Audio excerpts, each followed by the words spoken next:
सो आज हम पढ़ने वाले हैं अपना लेक्चर नंबर 2 जो कि है from how do organisms reproduce. तो हमने अपनी प्रीवियस वीडियो में पढ़ रखा था एसेक्सुअल रिप्रोडक्शन के बारे में। सो आज हम पढ़ेंगे सेक्सुअल रिप्रोडक्शन के बारे में। ठीक है, तो सबसे पहले हम देखते हैं कि सेक्सुअल रिप्रोडक्शन होता क्या है।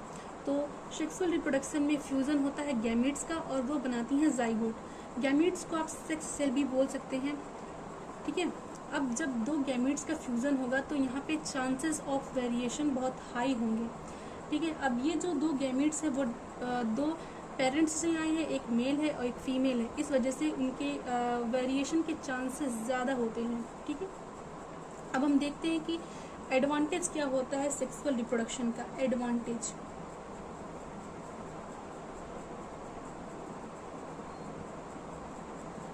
सेक्सुअल रिप्रोडक्शन का ये होता है कि ये जेनेटिक वेरिएशन कॉज करता है। जेनेटिक वेरिएशन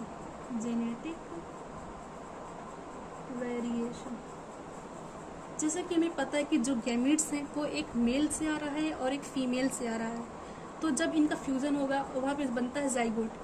अब जब दो पेरेंट्स से अलग अलग सेक्स के जो हैं उनसे गैमीट्स आ रहे हैं तो वेरिएशन के चांसेस हाई होंगे, जिससे क्या होगा, जेनेटिक वेरिएशन होगा। और जब वेरिएशन होता है तो एक नई स्पीसीज़ का फॉर्मेशन होता है, यानी कि sexual reproduction result in genetic variation which ultimately lead to the evolution of new species. ठीक है, अब हम देखते हैं sexual reproduction in flowering plant. Sexual reproduction in flowering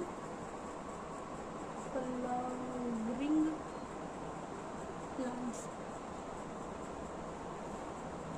ठीक है, तो अगर हम प्लांट्स के सेक्स ऑर्गन की बात करें तो उनके जो फ्लावर्स होते हैं वही उनके सेक्स ऑर्गन्स होते हैं, या फिर आप कह सकते हैं रिप्रोडक्टिव ऑर्गन जो प्लांट का होता है वो फ्लावर होता है। तो यहाँ पे सेक्स ऑर्गन कौन होता है? फ्लावर होता है। ठीक है, अब हम देखते हैं कि एक फ्लावर के पार्ट्स क्या क्या होते हैं। Parts of flower. सो सबसे पहले पार्ट हम देखते हैं वो है स्टेमेन। स्टेमेन को हम लोग मेल रिप्रोडक्टिव पार्ट बोलते हैं। क्या? मेल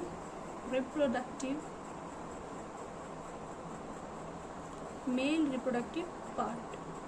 ठीक है, और यहाँ पे होता क्या है, इस स्टेमेन के दो पार्ट होते हैं, एक होता है एंथर और दूसरा होता है फिलामेंट। स्टेमेन के दो पार्ट होते हैं, एंथर और एक होता है फिलामेंट। ठीक है,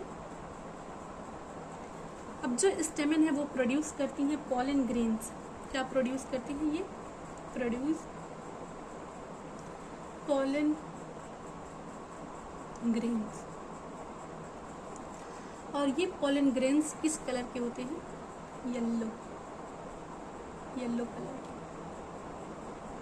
ठीक है, अब हमने यहाँ पे देख लिया है स्टेमेन के बारे में, स्टेमेन के बारे में हमने देख लिया है। अब हम दूसरा देखने वाले हैं जो कि है पिस्टिल। पिस्टिल के बारे में अब हम देखेंगे। तो पिस्टिल जो है वो फीमेल रिप्रोडक्टिव पार्ट होता है। पिस्टिल क्या है? Female reproductive part. ठीक है, फीमेल रिप्रोडक्टिव पार्ट है। इसके 3 पार्ट्स होते हैं। पिस्टिल के कितने पार्ट्स होते हैं? 3 पार्ट होते हैं। एक होता है हमारा ओवेरी, एक होता है स्टाइल और एक होता है स्टिग्मा। Style and ovary. ठीक है, अब हम देखते हैं कि स्टिग्मा होता क्या है। स्टिग्मा जो है वो टर्मिनल पोजीशन पे पाया जाता है। टर्मिनल पोजीशन पे पाया जाता है और ये स्टिकी पार्ट होता है। स्टिकी पार्ट, ये स्टिकी इसलिए होता है ताकि जब पॉलन ग्रेन इसके ऊपर लैंड करे तो वो उससे स्टिक हो जाए। ठीक है, अब हम देखते हैं दूसरा पार्ट जो कि है स्टाइल। स्टाइल जो है मिडिल पार्ट होता है और ये एक इलोंगेटेड ट्यूब होती है। Elongated part. ठीक है, अब हम देखते हैं ओवेरी क्या होता है। ओवेरी जो है वो पाई जाती है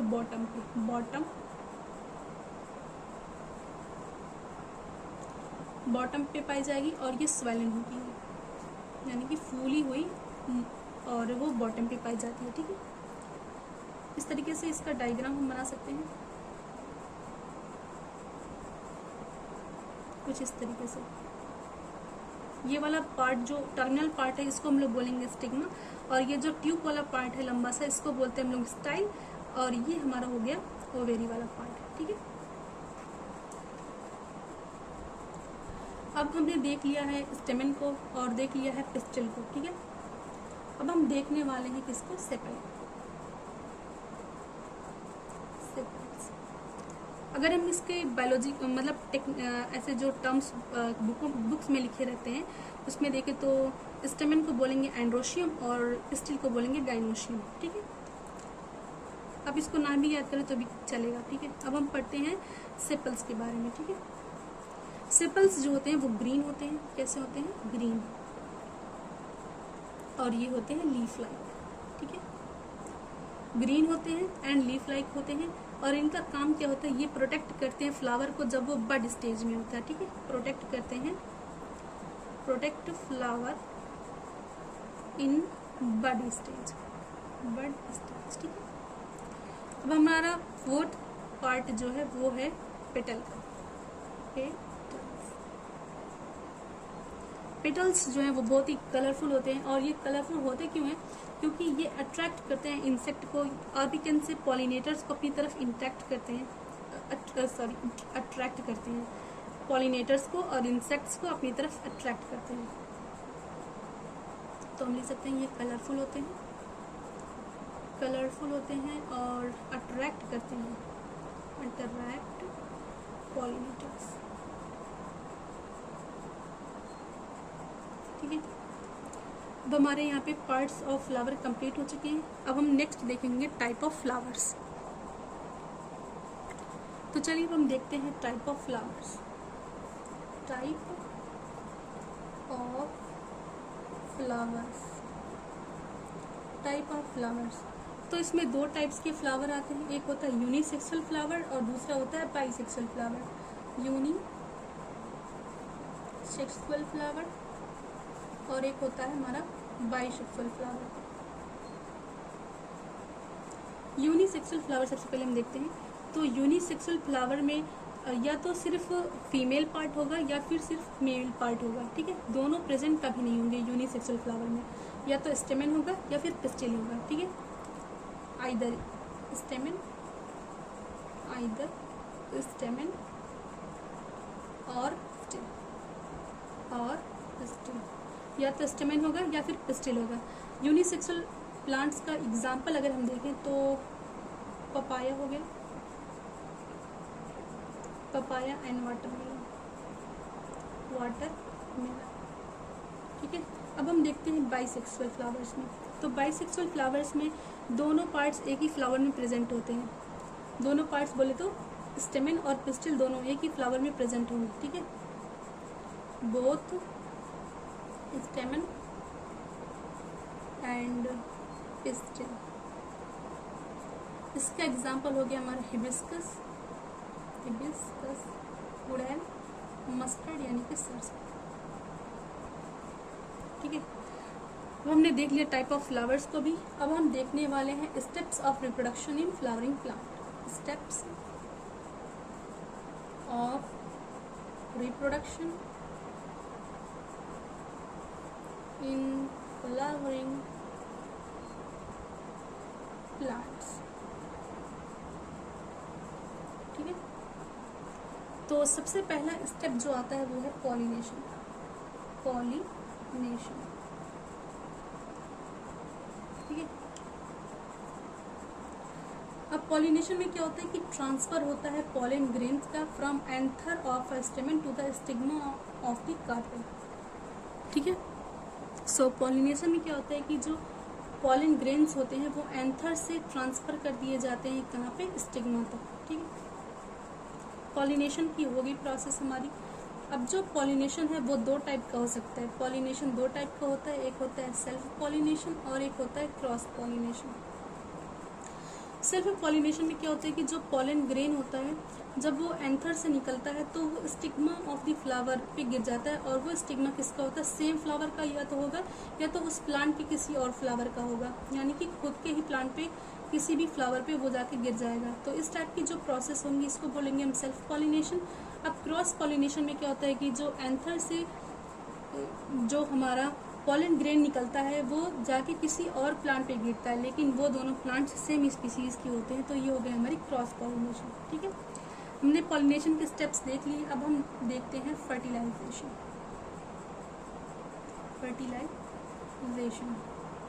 फर्टिलाइजेशन जब होता है, जब क्या होता है कि जो मेल गैमेट्स और जो मेल गैमेट जो कि पॉलन ग्रेन में प्रेजेंट होता है वो जाके मिलता है फीमेल गैमेट से, या फिर आप कह सकते हैं एग से। जब मेल गैमेट एग से जाके मिल जाता है तो उस प्रोसेस को हम लोग बोलेंगे फर्टिलाइजेशन। ठीक है, अभी क्या हो गया, पॉलिनेशन हो गया, फर्टिलाइजेशन हो गया। अब जो तीसरी हमारी स्टेप है वो है formation of fruit and seed.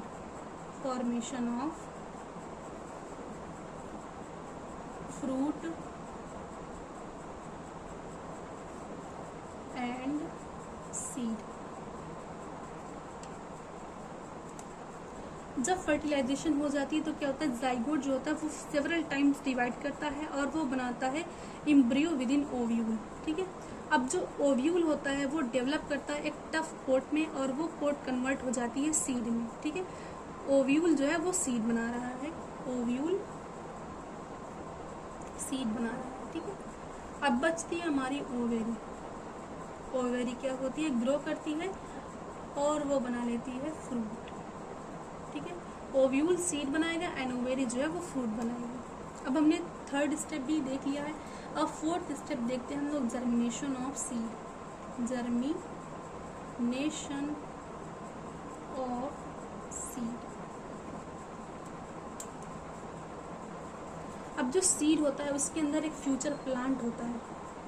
ठीक है, सीड के अंदर क्या होता है, एक फ्यूचर प्लांट होता है। अब जैसे कि हमारा एक स्ट्रक्चर, ये हमारे कोटिलिडन्स हो गए।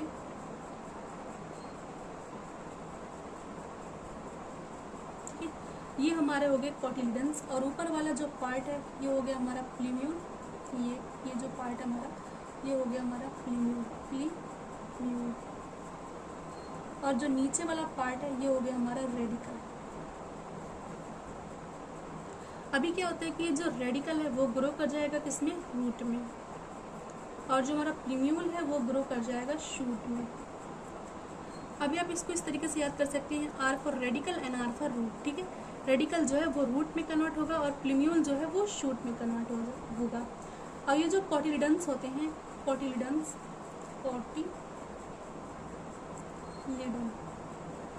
कोटिलिडन के अंदर क्या होता है, फूड स्टोर होता है, स्टोर फूड,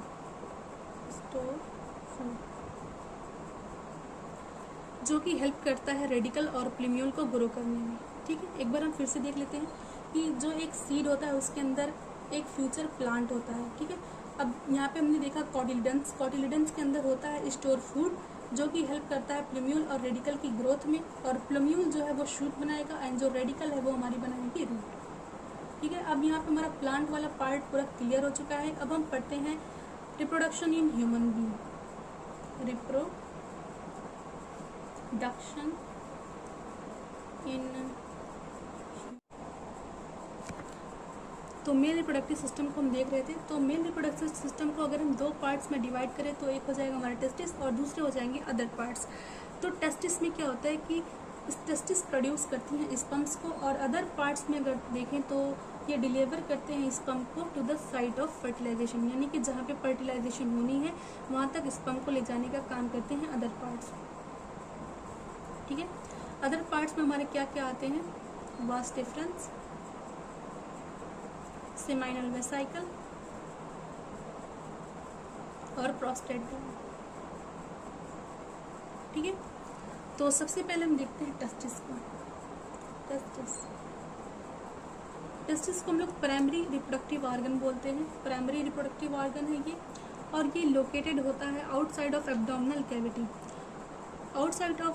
कैविटी, और वो एक पाउच लाइक स्ट्रक्चर में प्रेजेंट होता है जिसको हम लोग बोलते हैं स्क्रोटम। वो स्क्रोटम में इसलिए प्रेजेंट होता है क्योंकि जो स्पर्म के फॉर्मेशन के लिए एक लोअर टेम्परेचर चाहिए होता है देन बॉडी टेम्परेचर।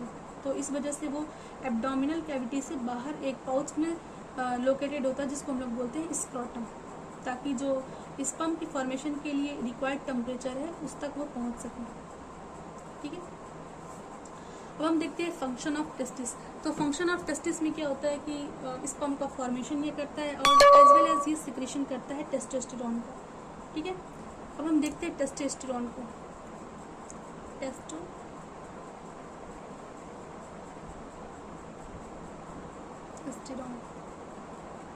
टेस्टोस्टेरोन को हम लोग मेल सेक्स हार्मोन बोलते हैं और मेल सेक्स हार्मोन बोलते हैं, male sex hormone.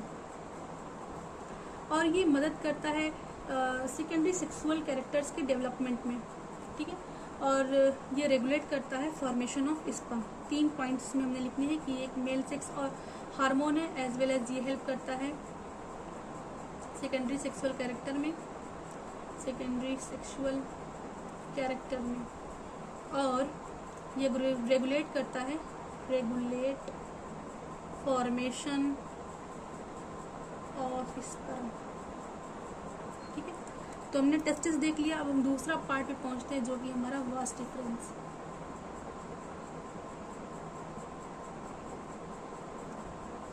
Vas deferens का काम क्या होता है? जो वास डिफरेंस है वो डिलीवर करता है स्पर्म को from testis to urethra, testis to. तो हम देखते हैं हमारा थर्ड पार्ट जो कि है प्रोस्टेट एंड सेमाइनल वेसिकल।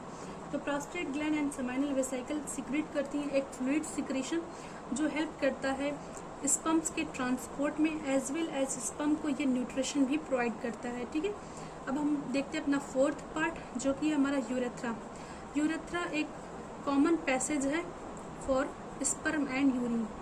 अब हम देखते हैं हमारे स्पर्म के बारे में। तो स्पर्म जो है वो एक यूनिसेलुलर सेल है और इसके अंदर मेनली प्रेजेंट होता है जेनेटिक मटेरियल, और इसकी एक लॉन्ग टेल होती है। लॉन्ग टेल इसलिए होती है ताकि ये मूवमेंट कर सके, और मूवमेंट करता हुआ इसको कहाँ जाना है? फीमेल जर्म सेल तक। ठीक है, अब यहाँ पे हमारा कंप्लीट होता है मेल रिप्रोडक्टिव सिस्टम। अब हम पढ़ते हैं फीमेल रिप्रोडक्टिव सिस्टम को। सो हम पढ़ते हैं फीमेल रिप्रोडक्टिव सिस्टम को। फीमेल रिप्रोडक्टिव सिस्टम में सबसे पहला जो पार्ट है वो है ओवेरी। ओवेरी को हम लोग प्राइमरी सेक्स ऑर्गन बोलते हैं। ओवेरी को क्या बोला जाता है? Primary sex organ. इसके 2 फंक्शंस होते हैं। एक फंक्शन होता है प्रोडक्शन ऑफ एग और दूसरा फंक्शन होता है secretion of oestrogen and progesterone.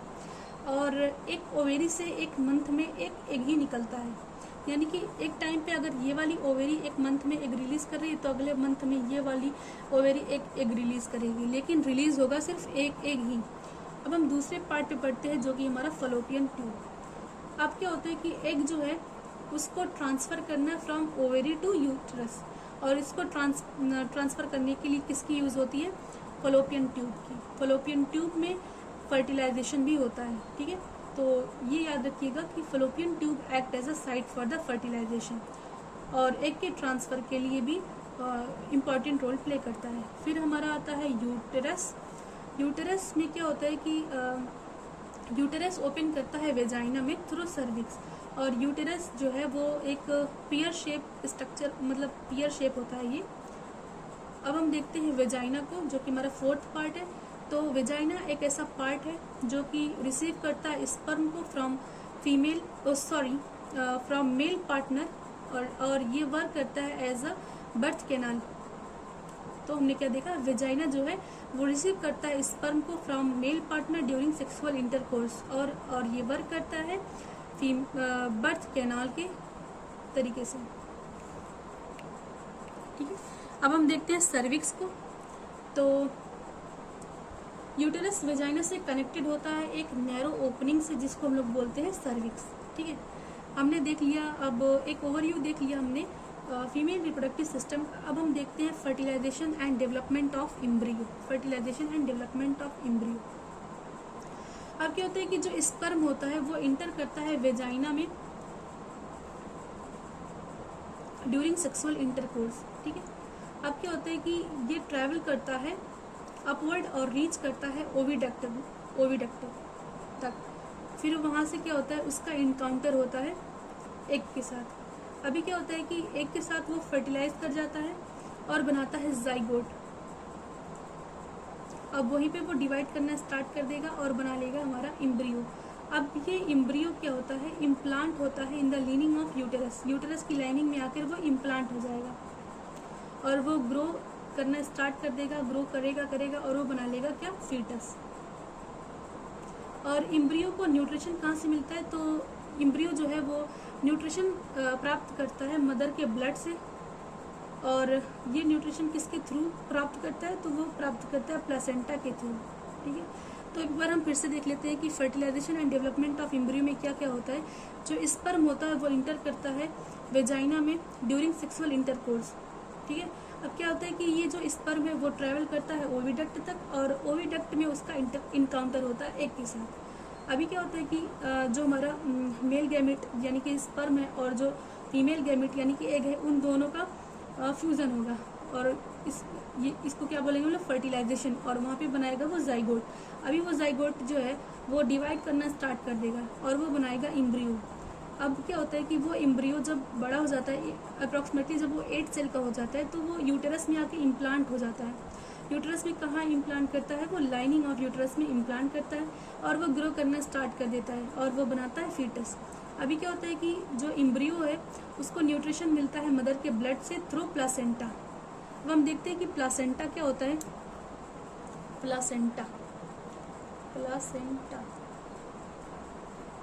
Placenta एक डिस्क शेप स्ट्रक्चर होता है जो कि एम्बेडेड होता है यूट्राइन वॉल में, यानी कि यूट्रस के वॉल में वो धंसा हुआ होता है और वो डिस्क शेप स्ट्रक्चर होता है।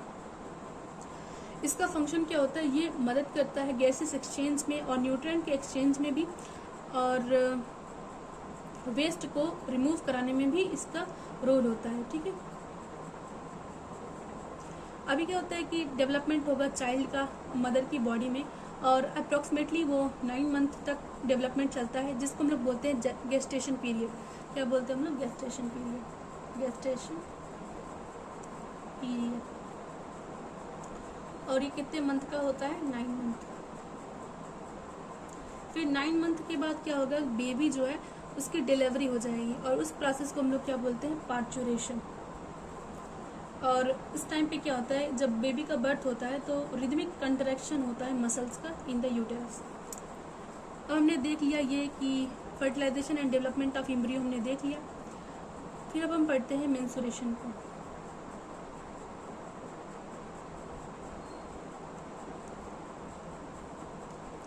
हमें पता है कि जो ओवेरीज हैं वो हर मंथ एक एक को रिलीज करती हैं, और यूटेरस क्या करता है, वो अपने आप को प्रिपेयर करता है ताकि उसको एक फर्टिलाइज एग मिल सके और वो एक बेबी भी ग्रो कर सके। लेकिन क्या होता है कि जब फर्टिलाइजेशन नहीं होती है तो क्या होता है कि जो एग है अलॉन्ग विद जो यूटेरस की लाइनिंग थी जो कि प्रिपेयर हुई थी, उसके साथ वो लाइनिंग जो है वो ब्रेक कर जाती है और एग जो है उसके साथ रिलीज हो जाता है वेजाइना के through in the form of the blood and mucus. Blood और म्यूकस के फॉर्म में जो लीनिंग है और एज वेल एज जो एग है वो वेजाइना के थ्रू बाहर निकल जाएगा। और ये जो साइकिल है वो हर मंथ होगी, जिसको हम लोग बोलते हैं मेंस्ट्रुएशन। और ये कितने दिन तक होती है, ये 2 से लेकर 8 दिन तक होती है और ये फीमेल टू फीमेल वेरी करती है। ठीक है, तो हमने क्या देखा, मेंस्ट्रुएशन में क्या होता है, हर मंथ जो है वो ओवेरी एक एग रिलीज करती है और साथ ही साथ जो हमारा यूटेरस होता है वो प्रिपेयर करता है अपने आप को ताकि वो एक फर्टिलाइज एग को प्राप्त कर सके। लेकिन जब फर्टिलाइजेशन नहीं होती है तो एग के साथ साथ जो यूटेरस की लीनिंग थी वो ब्रेक कर जाती है और वो वेजाइना के थ्रू क्या होती है, ब्लड और म्यूकस के फॉर्म में बॉडी से बाहर निकल जाती है। और ये जो प्रोसेस है वो ये एक साइक्लिकल प्रोसेस है और हर मंथ होती है। ठीक है, और इसको हम लोग बोलते हैं मेंस्ट्रुएशन। और ये कितने दिन तक होती है, 2 से 8 दिन तक होती है और ये फीमेल टू फीमेल वेरी करती है। ठीक है, अब हम देखते हैं sexually transmitted disease, STDs, sexually transmitted disease. इसका फुल फॉर्म आता है सेक्सुअली ट्रांसमिटेड डिजीज। ठीक है, अब ये ऐसी डिजीजेस होती हैं जो कि स्प्रेड करती हैं सेक्सुअल कांटेक्ट के थ्रू, और वो सेक्सुअल कांटेक्ट किसके साथ होता है, इन्फेक्टेड पर्सन के साथ। अगर सेक्सुअल कांटेक्ट इन्फेक्टेड पर्सन के साथ होगा तो चांसेस हैं कि सेक्सुअली ट्रांसमिटेड डिजीज हो जाए। ठीक है,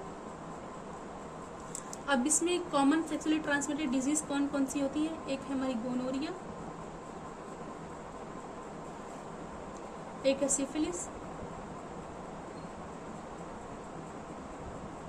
और ये बहुत फेमस है एड्स। गोनोरिया और सिफिलिस जो है वो बैक्टीरिया के थ्रू होती है, ये बैक्टीरियल डिजीज है, और जो हमारी एड्स है वो वायरस के थ्रू होती है। ठीक है, एड्स का फुल फॉर्म क्या होता है? Acquired immuno deficiency syndrome. ये भी एक मार्क के क्वेश्चन में पूछने को आ जाता है, स्टडी भी पूछने को आ जाता है। स्टडी क्या होता है कि सेक्सुअली ट्रांसमिटेड डिजीज, और एड्स क्या होता है? Acquired immuno deficiency syndrome. और गोनोरिया सिफिलिस बैक्टीरियल डिजीज है और एड्स जो है वो वायरल डिजीज है। ठीक है, अब हम पढ़ते हैं कॉन्ट्रासेप्टिव या फिर आप बोल सकते हैं बर्थ कंट्रोल मेथड्स। कॉन्ट्रासेप्टिव, ठीक है, प्रेगनेंसी को प्रिवेंट करने के लिए वुमेन्स यूज करती हैं कॉन्ट्रासेप्टिव मेथड का। ठीक है, प्रेगनेंसी को प्रिवेंट करने के लिए कॉन्ट्रासेप्टिव मेथड्स का यूज किया जाता है। इसमें पहला मेथड आता है बैरियर मेथड। बैरियर मेथड, इसका एग्जांपल है condoms.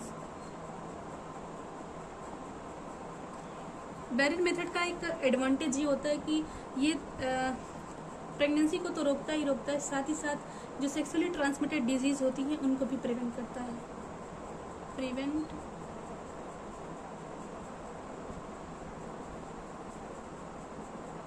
Sexually transmitted disease, prevent करता है सेक्सुअली ट्रांसमिटेड डिजीज को भी। ठीक है, अब दूसरा मेथड हमारा आता है यहाँ पे, वो है केमिकल मेथड।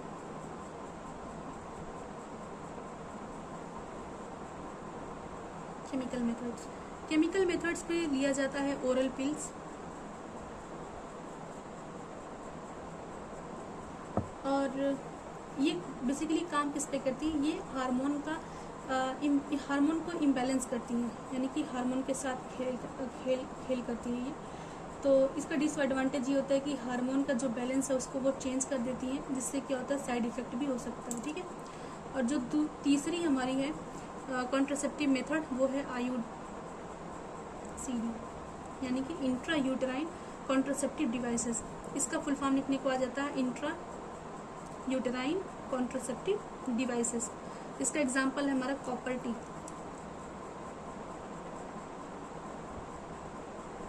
कॉपर टी जो है वो मोस्ट कॉमनली यूज्ड मेथड है, लेकिन इसका एक डिसएडवांटेज ये है कि इरिटेशन कॉज करता है यूटेरस में। और फोर्थ हमारा आता है वो है सर्जिकल मेथड।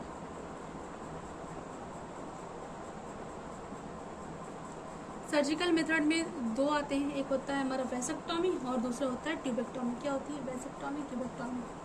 मैं आप लिख देती हूँ, वैसेक्टॉमी और एक होती है ट्यूबेक्टॉमी। वैसेक्टॉमी में क्या होता है कि जो वास्ट डिफरेंस होती है ना, उसको ब्लॉक कर दिया जाएगा या फिर कट करके टाई कर दिया जाएगा। वास्ट डिफरेंस को उसको बोलेंगे हम लोग वैसेक्टॉमी।